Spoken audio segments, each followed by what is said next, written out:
ఇక ఆరవది, అంతేకాదు నీ ప్రార్థనల మూలముగా నేను నీకు అనుగ్రహింపబడుదునని నిరీక్షించుచున్నాను గనుక నా నిమిత్తము బస సిద్ధము చేయము.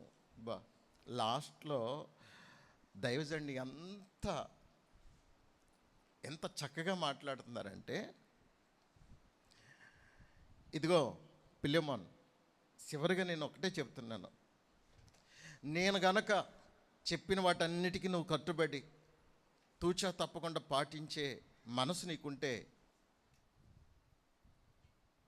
నువ్వు తప్పకుండా నా కొరకు ప్రార్థన చేస్తావు. ఏమని ప్రార్థన చేస్తావు తెలుసా? నా దైవజనుడు నాకు దూరం కాకూడదయ్యా, యేసయ్యా నా దైవజనుడు నా దగ్గరికి రావాలి, నా దైవజనుడు మాట నేను ఏ విషయంలో కూడా కొట్టి పారేయకూడదు, నా దైవజనుడికి నేను సంతోషం కలిగించాలి, నా దైవజనుడు నన్ను బట్టి ఏ విషయంలో కూడా బాధపడకూడదు, నా దైవజనుడికి నేను దూరం కాకూడదు, నా దైవజనుడు నాకు దూరం కాకూడదు, జీవితాంతం కలిసి ఉండాలి, అతడు నా దగ్గరికి రావాలయ్యా, దైవజనుడు నా దగ్గరికి రావాలి, నా దగ్గరికి తీసుకుంటారా, ఆ దైవజనుడికి నేను ఏ విషయంలో కూడా బాధ కలిగించకూడదు, ఆయన మనసుకి కష్టం కలిగించకూడదు. అలాంటి నీతి గల దైవజనుడు, భక్తి గల దైవజనుడు నాకు దూరం అయిపోతే నా జీవితం ఏమైపోద్ది? నాకు నా దైవజనుడు కావాలి. నా పౌలు గారిని నా దగ్గరికి పంపించి, ప్రభువా నేను ఆయన చెప్పిందల్లా నేను చేస్తానయ్యా అని నువ్వు నిజంగా అనుకుంటే నువ్వు నా కొరకు ప్రార్థన చేయి. నీ ప్రార్థన యథార్థమైందైతే, నీ ప్రార్థన నమ్మకమైందైతే దేవుడు నాకు తెలియచేస్తాడు. నేను తప్పకుండా నీ దగ్గరకు వస్తాను. నా కొరకు బస సిద్ధం చేయి. నేను రావాలి అని అనుకుంటే నాకు ఏమేం కావాలో నువ్వు అన్నీ రెడీగా సిద్ధం చేస్తావు. నీ క్రియలే సాక్ష్యం ఇస్తాయి. నువ్వు ఇక్కడ నా దైవజనుడు రావాలని నువ్వు అనుకుంటే ఒనేసిమును చేర్చుకుంటావు, అతన్ని ప్రేమిస్తావు, అతన్ని చక్కగా ప్రియ సహోదరుడిగా చూసుకుంటావు. నీ క్రియలు మంచిగా అన్ని విషయాల్లో నేను చెప్పినట్టుగా, నేను చెప్పిన దానికంటే ఎక్కువగా ఉంటే కనుక నీవు నిజంగా ప్రార్థన చేస్తావు, కన్నీటితో ప్రార్థన చేస్తావు. నా సేవకుడు, నా దైవజనుడు నాకు దూరం కాకూడదు, నేను అతనితో నేను చక్కగా ప్రేమగానే ఉండాలి అని నువ్వు ప్రార్థన చేస్తావు. ప్రార్థన చేయటమే కాదు, నా రాక కోసం నువ్వు ఎదురు చూస్తావు. ఎదురు చూస్తున్నావు అనడానికి గల కారణం ఇదిగో, నువ్వు సిద్ధపరిచినటువంటి ఏర్పాట్లు ఉంటాయే, ఆ ఏర్పాట్లే సాక్ష్యం ఇస్తాయి, నీ క్రియలు సాక్ష్యం ఇస్తాయి. అప్పుడు దేవుడు నన్ను బలవంతంగానైనా తీసుకొస్తాడు. ఆమేన్, హల్లెలూయా, దేవునికి మహిమ కలుగును గాక. ప్రియులరా, జీవితంలో మీరు ఎవరైతే ఒక ఆదర్శవంతమైన దైవజనురాలు అనుకుంటారో వారిని గురిపెట్టి చూడండి. గురిపెట్టి చూడటమే కాదు, వారితో ఎన్నడూ కూడా విభేదించొద్దు. ఏమైనా ఉంటే పర్సనల్గా కలవండి. పాస్టర్ గారిలో లోపం ఉంటే కనుక, పాస్టర్ గారిలో లోపం ఉంటే మనసు విప్పి చెప్పండి. మనస్పర్ధలు లేకుండా క్లియర్ చేసుకొని చక్కగా ప్రేమగా ఆప్యాయంగా అనురాగంతో నమ్మకంగా సాగిపోదాం. ఒక దైవజనుడు సంతోషిస్తే ఎవరిని బట్టి అయితే దేవుడు సంతోషిస్తారో, ఎవరిని బట్టి అయితే నెమ్మదిగా ఉంటారో వారికి ఎంతో దీవెనండి. కానీ ఆ కారణంగా ఒక దైవజనుడిని బాధ పెట్టి, దుఃఖపెట్టి, నిందించి, అవమానపరిస్తే అది మంచిది కాదండి. దేవుని ఎదుట మన హృదయాలని దేవునితోనూ మనుషులతో సమ్మతిపరుచుకుందాం. మన భక్తి కేవలం ఆచార సంబంధంగా, అలవాటు ప్రకారంగా గడిచిపోతే దానివల్ల ప్రయోజనం ఏమి లేదు. మనం మోసపోతున్నాం. మొత్తం మనం ధ్యానం చేసిన ఒక్కొక్క విషయాన్ని మనం ట్రూకీగా మొదటి పాయింట్లో సమానత్వం అనేది మనం నేర్చుకోవాలి. నెంబర్ 1 ఏంటి చెప్పండి? సమానత్వం. ఎవరి కులాన్ని తక్కువ చేయొద్దు, ఎవరి హోదాతో పోల్చుకోవద్దు. స్థితిగతులు ఏవైనా వాటితో కంపేర్ చేసుకోవద్దు. ప్రతి వ్యక్తిని సమానంగా చూడటం నేర్చుకో. ఒక నీతిమంతురాలైనటువంటి వ్యక్తుల్ని ఎప్పుడు కూడా తక్కువ చేయొద్దు. మార్పు చెందిన వారిని, సంపూర్ణంగా రక్షించబడిన వారిని ఎప్పుడూ తక్కువ చేయొద్దు. ఒక సమానత్వాన్ని కలిగి ఉండటం మనం నేర్చుకోవాలి. వారికంటే మనం గొప్పవారం కాదు. మనమందరూ సమానమే. అందరూ పాపం చేసి దేవుడు అనుగ్రహించే మహిమను పొందలేకపోతున్నాం. దేవుడు అనుగ్రహించే మహిమను ఎవరైతే పొందారో వారిని నువ్వు సమానంగా చూడు. నీ కులాన్ని బట్టి ఇంకొక కులాన్ని తక్కువ చేయొద్దు. నీ హోదాను బట్టి ఇంకొక వ్యక్తిని తక్కువగా చూడొద్దు. రెండవది, నమ్మాలి. రక్షించబడిన ప్రతి వ్యక్తిని వారి ప్రవర్తనను బట్టి, వారి పద్ధతులను బట్టి, వారిలో నిజంగా ఒక మంచి పరివర్తన వచ్చింది అని నీకు తెలిసిన తర్వాత, గతంలో ఆ వ్యక్తి ఎలాంటి వ్యక్తి అయినా అయ్యుండొచ్చు, కానీ మార్పు చెందిన తర్వాత ఆ వ్యక్తిని 100% నువ్వు నమ్మాలి. అదే సమయంలో ఒక వ్యక్తిని ఎవరైనా 100% నమ్మినప్పుడు, నమ్మిన వ్యక్తుల్ని నువ్వు మోసం చేయకూడదు. నమ్మకాన్ని కాపాడుకోవాలి. నమ్మక ద్రోహం ఎవరికీ చేయకూడదు. ఇక మూడవది, నీతిని ఎవరైతే కలిగి జీవిస్తున్నారో, నీతిగా, యథార్థంగా, పరిశుద్ధంగా, దేవుని యందు భయభక్తులతో ఎవరైతే జీవిస్తున్నారో వారి పరిస్థితులు ఒకవేళ చాలా క్లిష్టమైన పరిస్థితిలో ఉండి ఉండొచ్చు, చాలా ఇబ్బందికరమైన పరిస్థితిలో ఉండి ఉండొచ్చు. ఎవరు అర్థం చేసుకోవట్లేదేమో, కానీ అలాంటి వ్యక్తుల్ని మనం సపోర్ట్ చేయాలి. అలాంటి వ్యక్తికి మనము ఊతనివ్వాలి. నేనున్నా అన్నట్టుగా పౌలు గారు చేసింది అదే. ఆర్థికంగా నువ్వు వెనకబడ్డావా? నేనున్నాను బ్రదర్, సిస్టర్, నేనున్నా, ధైర్యంగా ఉండు, నీకెందుకు, నేను చూసుకుంటాను. కానీ దేవునికి నమ్మకంగా జీవించు, భక్తిలో నమ్మకంగా జీవించు, నీతిగా బ్రతుకు, నీతి తప్పొద్దు అని వారిని హెచ్చరిస్తూ, ఆర్థికంగానైతే నేను నీకు సపోర్ట్ చేస్తా. దేవుడు నిన్ను కూడా ఒక రోజున ఉన్నత స్థితికి తీసుకుని వెళ్తాడు. ఎవరైనా ఒకటి మాత్రం గుర్తుపెట్టుకోండి, మన పరిస్థితులు ఎప్పుడు ఇలాగే ఉంటాయని అనుకోవద్దు. దేవుడు నిన్ను లేవనెత్తుతారు. ఒకవేళ ఇలా ఉన్నావేమో, నీవు ప్రస్తుతం ఇలా ఉన్నావేమో, దేవుడు నిన్ను ఇలా చేయబోతున్నారు. ప్రస్తుతం నీవు క్రింది స్థితిలో ఉన్నావేమో, వెనుకబడి ఉన్నావేమో,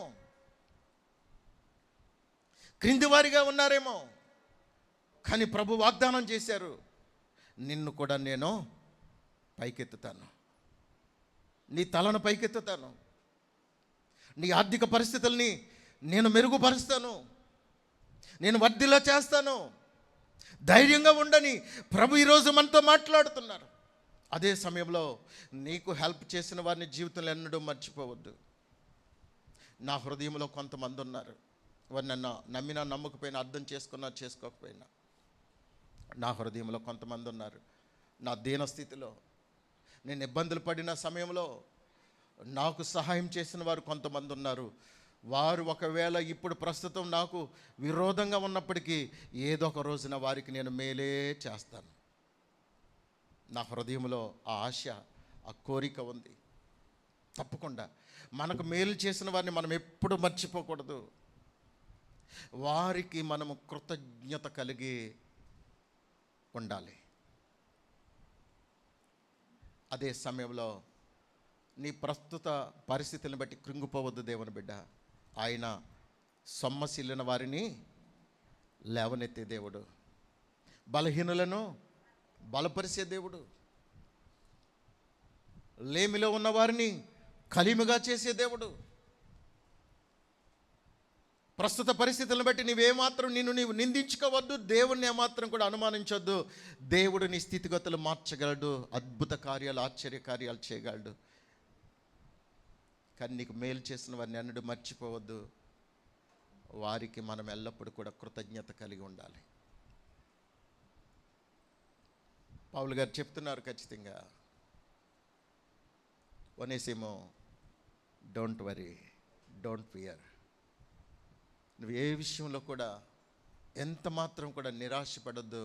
నీకు నేనున్నాను, నీకు ఆర్థికంగా నేను సపోర్ట్ చేస్తాను, మాట సహాయం కూడా నేను చేస్తాను, నువ్వు ధైర్యంగా వెళ్ళు, కానీ నమ్మకంగా బ్రతకని అతన్ని ప్రోత్సహించి పంపించారు. ఇక 4వది, రక్షణ అనేది చాలా విలువైంది. అన్నిటికంటే రక్షణ చాలా విలువైంది. ఆ రక్షణ విషయంలో మన కొరకు ఎవరు ప్రార్థించారో, మనల్ని ఎవరు ప్రోత్సహించారో, మనల్ని ఎవరు బలపరిచారో జీవితంలో ఎన్నడూ మర్చిపోవద్దు. వారికి మనం రుణపడే ఉండాలి. మొట్టమొదటిగా దేవునికి రుణపడి ఉన్నాం. మనం అందరం దైవికంగా దేవునికి రుణపడి ఉన్నాం, కానీ భౌతికంగా ఈ భూమి మీద ఉన్నాం కనుక అది ఎవరొకరి ద్వారా దేవుడు ఆ కార్యం జరిగించారు కనుక మన రక్షణకు, మనం మార్పు చెందటానికి, మనం పరిపూర్ణతలోకి రావడానికి, మన జీవితంలో ఒక అద్భుతమైనటువంటి మలుపు తిరగటానికి కారకులు ఎవరో ఒకరు ఉంటారు. వారికి మనం ఎల్లప్పుడూ రుణపడి ఉన్నామనే సంగతి మర్చిపోవద్దు. వారిని చీప్గా తీసి పారేయొద్దు. వారిని ఎంత మాత్రం కూడా మనము ఏ విషయంలో కూడా వారిని బాధ పెట్టకూడదు. ఇక 5వది, సమర్పణ జీవితాన్ని కలిగి ఉండాలి. ఈ సమర్పణ అనేది చాలా ముఖ్యం. మనకెవరైతే ఆధ్యాత్మికంగా సహకరించారో వారి మాట వినే విషయంలో అది ఎంత కష్టమైనా సరే వారి మాట వినడానికి, లోబడటానికి ఎల్లప్పుడూ. ఎస్తేరు గ్రంథంలో ఒక మాట దీనికి సంబంధించి అనుబంధంగా ఒక్క మాటను చదువుదాం చూడండి. ఎస్తేరు 2వ అధ్యాయము 20వ వచనం. ఎస్తేరు మొర్దెకై యొక్క పోషణ యందున్న కాలమున చేసినట్టుగానే ఇప్పుడును అతని మాటకు ఆమె లోబడిచుండెను. దేవునికి స్తోత్రం. ఎస్తేరుకి తల్లిదండ్రులు లేరు, చనిపోయారు. చిన్నాన్న, పెదనాన్న, పిల్లలు ఉంటారు కదా. అలాగూ మొర్దెకై వరుసకి అన్న అవుతాడు. ఈ వరుసకు అన్న అయినటువంటి మొర్దెకై తల్లిదండ్రులు లేనటువంటి ఎస్తేరుని తన కుమార్తెగా స్వీకరించాడంటండి. వరుసకు అన్న అయినప్పటికీ ఎలా పెంచాడో తెలుసా? తండ్రిలా పెంచాడండి. ఆత్మీయ తండ్రిలా పెంచాడు. చిన్నప్పటి నుండి క్రమశిక్షణలో పెంచాడు, భక్తిలో పెంచాడు, చాలా ఆధ్యాత్మికంగా పెంచాడు. ఇప్పుడు అనుకున్న రీతిగా ఆమె రాణి అయ్యింది. నేను రాణిని అయిపోయాను కదా, నేను ఎవరి మాట వినను అన్నట్టుగా లేదు. ఎస్తేరులో ఉన్న కృతజ్ఞత భావం ఏంటంటే, నేను తల్లి తండ్రి లేని అనాథగా ఎందుకు పనికిరాని దౌర్భాగ్య స్థితిలో ఉండవలసిన నా జీవితం ఈ మంచి స్థాయికి రావడానికి గల కారణం మా అన్నయ్య. వరుసకు అన్నయ్య అయినా నన్ను కన్న తండ్రి కంటే ఎక్కువగా ప్రేమించి నా పట్ల బాధ్యత తీసుకుని ఇంత మంచి పొజిషన్కి రావటానికి అతడే కారకుడు. జీవితంలో ఎన్నడూ అతని మాటకు నేను ఎదురు చెప్పకూడదు, ఏది చెప్పినా లోబడాలి అని ఒక మంచి కమిట్ చేసుకుందండి. మొర్దెకై చెప్పాలి కానీ ఏమైనా చేస్తుంది. నేను రాణిగా ఉన్నాను కదా అని మాట ఎదిరించటం, నా ఇష్టం అని చెప్పడం ఆమెకి చేత కాదు. ఏది చెప్పినా అలాగే డాడీ అన్నట్టుగా లోబడుతుంది. ఈ రోజున మనము ఒక మంచి పొజిషన్కి వెళ్ళిపోతే ఆ పాస్టర్ ఎవడో, అమ్మ నాన్నలంటే లెక్కలేనితనం, మనకెవరైతే ఈ స్థితికి రావడానికి కారకులయ్యారో వాళ్ళు ఎవరో గుర్తుండరు చాలామందికి. నా ప్రియమైన వాళ్ళారా, దయచేసి ఈరోజు ఒక మంచి తీర్మానం చేసుకోగలిగితే మన జీవితాలు అద్భుతంగా వర్ధిల్లటానికి మన తీర్మానం తప్పకుండా దోహదపడుతుంది. అందుకే ప్రభుతో ఒక తీర్మానం చేసుకుందాం.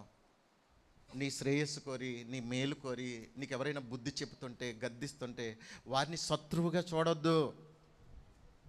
వారి తల్లిదండ్రులు కావచ్చు, అన్నదమ్ములు కావచ్చు, అక్క చెల్లెలు కావచ్చు, నీ బంధుమిత్రులు కావచ్చు, దైవజనుడు దైవజనరాలు ఎవరైనా కావచ్చు. నీ మేలు కోరి వారు నిన్ను గద్దించి బుద్ధి చెప్పటంలో నీకే మంచిది, నీకే మేలు.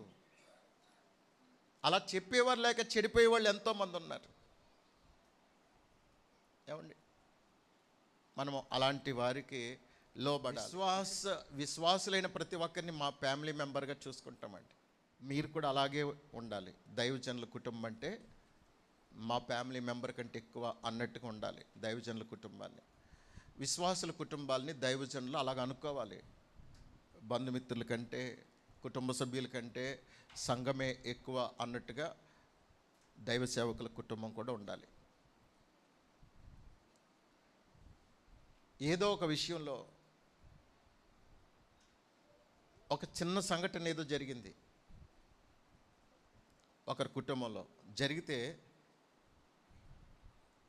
ఆ విషయంలో మేము అసలు ఎవ్వరికి చెప్పలేదండి. ఆ కుటుంబస్తులు ఏమనుకున్నారో తెలుసా?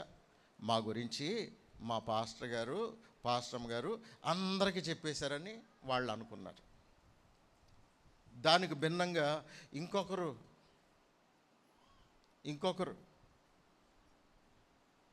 వాళ్ళు ఏమనుకున్నారంటే, ఆ బంధువులు ఏమనుకున్నారంటే, పాస్టర్ గారు మాకు వాళ్ళ ద్వారా తెలిసింది, కానీ కనీసం పాస్టర్ గారు మాకు చిన్న విషయం కూడా చెప్పలేదని వాళ్ళకు అప్పగించుకున్నారు. చూడండి, ఇందులో నేను చేసింది ఏంటి? ఒకళ్ళ గుట్టు ఇంకొకరికి చెప్పటం నా పని కాదు. చెప్పలేదని వాళ్ళు బాధపడి మాతో మాట్లాడటం మానేశారు. వీళ్ళేమో అందరికీ చెప్పేశారని అపార్థం చేసుకొని మమ్మల్ని నానా మాటలు అన్నారు. ఒకటి మాత్రం వాస్తవం అండి, మాకు అక్కడ మాటలు ఇక్కడ మాటలు అక్కడ చెప్పడం తెలియదు, అవసరం లేదు, దానివల్ల ఉపయోగం ఏమీ లేదు. అర్థం చేసుకుందాం, చక్కగా ఆధ్యాత్మికంగా నమ్మకంగా సాగిపోదాం. అయితే ఎస్తేరు జీవితంలో అన్న అయినటువంటి మొర్దెకై తండ్రిగా పెంచాడు కనుక, తండ్రిగా పెంచినటువంటి ఆ ప్రేమ మమకారం ఆమెలో ఉంది కనుక ఇప్పుడు రాణినైపోయాను కదా అని ఏమాత్రం కూడా తిరస్కరించలేదు, ఏ విషయంలో కూడా తిరస్కరించలేదు. ఎప్పటికీ లోబడుతూనే ఉందట. మనం ఎప్పటికీ మన ఆత్మీయ నాయకులకు లోబడుతూనే ఉండాలి, మన తల్లిదండ్రులకు లోబడుతూనే ఉండాలి. ఆత్మీయ నాయకుల కొరకు మనం నిత్యం ప్రార్థన చేయాలి. ఎలాంటి ప్రార్థన చేయాలంటే, ప్రభువా ఇలాంటి దైవజనుల్ని దైవజనరాల్ని మాకు ఇచ్చినందుకు వందనాలు, వారితో మాకు ఎప్పుడు కూడా ఎడబాటు రాకూడదు. ఒకవేళ వచ్చే పరిస్థితిలో ఉన్నా అలా జరగనివ్వకూడదు. వెళ్ళి చక్కగా సమాధాన పడిపోవాలి. ఒకవేళ దైవజనుడు తనే తగ్గించుకుని మనతో సమాధాన పడాలనుకుంటే దాన్ని తిరస్కరించకూడదు. లేదు, దైవజనుల చేత మనం క్షమాపణ చెప్పించుకోవటం, ఆయనే వచ్చి ఆయనే మాట్లాడాలి అనుకోవటం మనకు మంచిది కాదు. మనమే తగ్గించుకుని వెళ్ళి దైవజనులతో సమాధాన పడాలి. గనుక అలాంటి అవకాశం మాకు దయచేయండి ప్రభు అని నిత్యము ప్రార్థన చేయాలి. అలాంటి పరిస్థితి రాకుండా ఉండాలని నిత్యం ప్రార్థన చేయాలి. అదే సమయంలో మన క్రియల్లో చూపించాలి.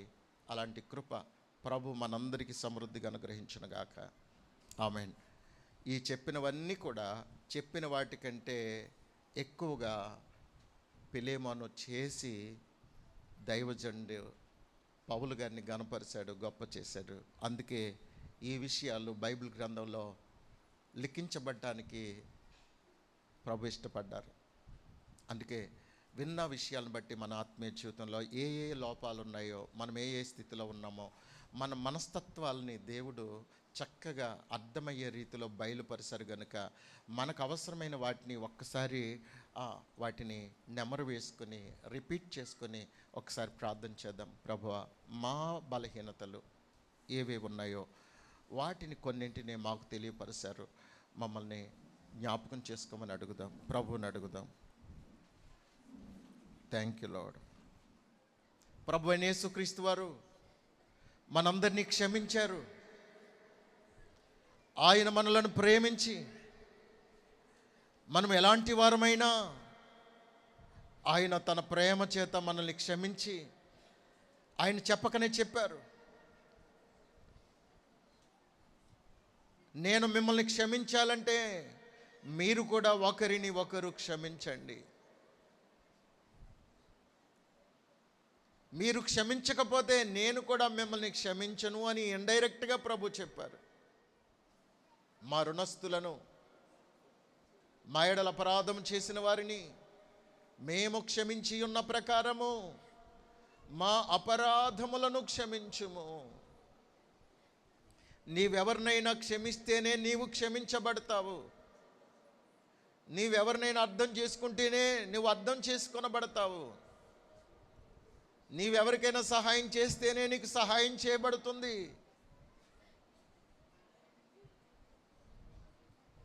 నీ హృదయాన్ని కఠినపరుచుకుంటే దేవుడు కూడా హృదయాన్ని కఠినపరుచుకోవలసి వస్తుంది. ఒక్కసారి నేను ఎవరిని నమ్మను అని అంటే నిన్ను కూడా దేవుడు నమ్మవలసిన అవసరం లేదు. నమ్మవలసి వచ్చినప్పుడు నమ్మాలి. ఒక వ్యక్తిలో ఓ మంచి పరివర్తన వచ్చినప్పుడు ఆ వ్యక్తిని మనం అర్థం చేసుకోవాలి తప్ప పాత వ్యక్తిగానే చూడకూడదు. పాత విషయాల్ని ఎత్తకూడదు. జరిగిపోయింది గతం అని వాటిని మర్చిపోయి ఒక నూతన జీవితం జీవించాలని ఆశపడిన ప్రతి వ్యక్తిని మనం ప్రోత్సహించాలి. వారిని మనం ఎంకరేజ్ చేయాలి. ఈ సమయంలో దైవజనులు వెస్లీ గారు మనల్ని ప్రార్థనలు నడిపిస్తారు. ప్రభు బలలో పాలు పొందటానికి అర్హులైన వారు ముందుకు రండి. ఎవరు శబ్దాలు చేయకుండా నిశ్శబ్దంగా. ప్రభు బలలో పాలు పొందని వారు కొంచెం వెనుకకు జరిగి సహకరించండి. మిగిలిన వారు ప్రభు బలలో పాలు పొందటానికి మీ మనస్సాక్షిని ప్రశ్నించుకుని ముందుకు రండి.